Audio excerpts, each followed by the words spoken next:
master these two things to become the best disc golfer in the world. Those two things are consistency and knowledge. There's nothing else that actually matters in disc golf. So let's start with knowledge. I think this can break down into a whole bunch of different sections, and if you're new, you might be starting off with, how do I hold the disc? You know, how am I supposed to actually grip the disc?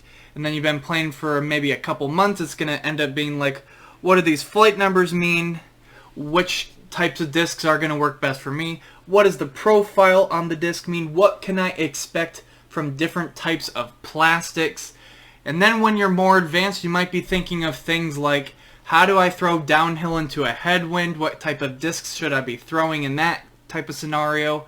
And you might be thinking later on, you know, how do I deal with a slanted tee pad? The list goes on and on and on. And I guess something I want to talk about is, I feel like every type of situation is going to be something you have to adapt to.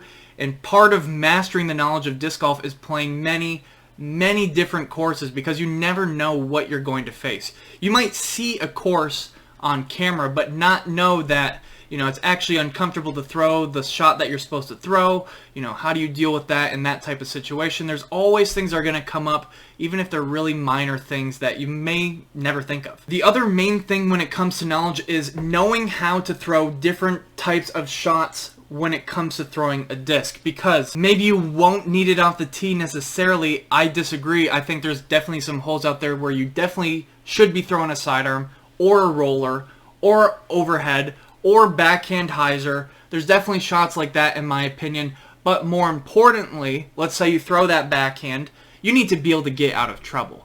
You know, if you can't throw a lefty forehand, which I actually can't, that's something I need to learn, then you might be losing a stroke if all you have is like a tiny little thing where you're only going to get 20-25 feet at best. So you need to have some proficiency in every type of shot that you might possibly need. Now let's talk about the second thing that would make you the best disc golfer in the world, and that is consistency. Consistency breaks down into a couple of categories.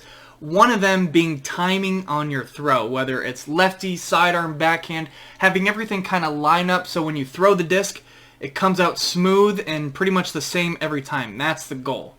And the great thing is, if you were a master of consistency, I'm talking like 90-95% of the time, you're just throwing it exactly how you want it, even better than some of the top touring pros right now, then it doesn't really matter what you have in your bag. You could have this DX Thunderbird, and that could be your only disc, but if you could consistently throw it exactly where you want it, about 300 to 380 feet every single time perfectly, then pretty much you'd be one of the best players ever. Right now, that's not too much distance, but I will say, if you have good timing, it's going to be very easy for you to throw 350, 400, 450 feet pretty much every single time. So it doesn't necessarily matter what you have in your bag, as long as it can get to that basket consistently. Right? It doesn't necessarily matter. Now, you're probably wondering, like, of course, you want a driver in your bag. You can't just have, like, one AVR or one Challenger in your bag and beat everyone. But Paul McBeth won an MPO tournament with 2 Lunas.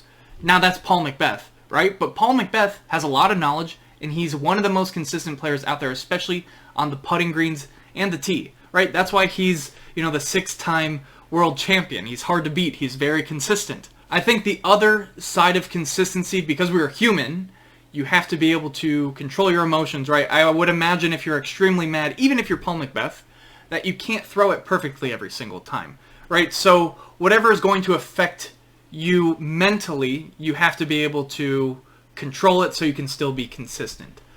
Anyways, guys, that's all it takes to be the best disc golfer in the world. You have to master the knowledge of disc golf, which I feel like you can't really truly master, but you can get to that point where you're going to know how to do certain putts and be in certain situations based on courses you've played. And the other half is being consistent, being able to throw that same shot repeatedly, not just that one time where you threw 500 feet, being able to throw that 450, 500-foot shot whenever you need it accurately. If you guys agree, leave a like. Let me know what you think in the comments. Anyways, guys, hopefully you enjoyed. Subscribe if you're new, and I'll see you in the next one.